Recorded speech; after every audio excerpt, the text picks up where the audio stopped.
Est-ce que la pollution de certains terrains nuit au développement du boulevard Saint-Joseph dans le secteur Hall? La question se pose, d'importants travaux de décontamination doivent être effectués sur plusieurs terrains du boulevard. Ces travaux coûtent les yeux de la tête aux propriétaires actuels des lieux. Alexandre Dubé, là, le problème pour plusieurs propriétaires, c'est qu'ils ne sont pas à l'origine de cette contamination. Exactement, Luca. Les grandes responsables de tout ça seraient les stations d'essence qui opéraient sur ces terrains-là. On est allé se promener aujourd'hui sur le boulevard Saint-Joseph et notre constat a été confirmé par la ville. Luca, il y a 7 terrains sur le boulevard Saint-Joseph qui sont présentement contaminés par toutes sortes de choses. On parle d'essence, on parle d'huile de voiture aussi et toutes sortes de graisses. C'est des coûts qui sont relativement faramineux pour nettoyer tous ces terrains-là, Luca. Ces terrains sont situés sur le boulevard Saint-Joseph, en plein cœur du centre-ville de Gatineau. Des emplacements de choix situés sur une des artères commerciales les plus empruntées. Pourtant, ces terrains sont présentement vacants. Ils ont été contaminés par la présence d'anciennes stations d'essence ou de commerces en lien avec l'automobile. Il y a personne qui se réjouit de ça.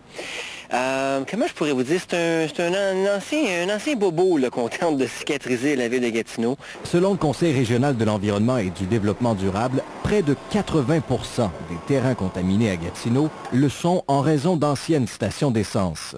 On se trouve présentement au coin des boulevards Riel et Saint-Joseph. Regardez bien ici un terrain contaminé. Il y a 2 grands trous devant nous. Des trous qui servent à retirer le sol qui a été contaminé. Voyez la qualité de sol ici. Pas besoin de creuser bien longtemps pour voir que quelque chose cloche. Le propriétaire actuel de ce terrain l'a acheté en 1996. Il nous confirme hors caméra que ce terrain a déjà été décontaminé. Mais 14 ans plus tard, la situation est telle qu'il doit refaire décontaminer les lieux. Une opération qui lui coûtera des centaines de milliers de dollars. Plusieurs endroits, ça a été fait l'automne passé. Ici, au coin des boulevards Saint-Raymond et Saint-Joseph, la chaîne McDonald's construira un nouveau restaurant de 2 étages. Mais un problème au niveau du sol est survenu quelques semaines avant le début des travaux. Ce terrain a lui aussi déjà accueilli une station d'essence. Ils ont comblé le vide des réservoirs enlevés avec du gravier, du simple gravier. Ils n'ont pas compacté. Puis nous autres, avant de commencer les travaux de construction, d'érection de la charpente, on devra compacter. Étonnamment, la ville de Gatineau affirme que cette situation ne freine pas le développement du centre-ville. Bien au contraire. Si c'est du prime land, si c'est du centre-ville, puis il y a un vœu de démarrer toute cette revitalisation-là, plus ça va changer de main, plus ils vont se nettoyer ces sols-là.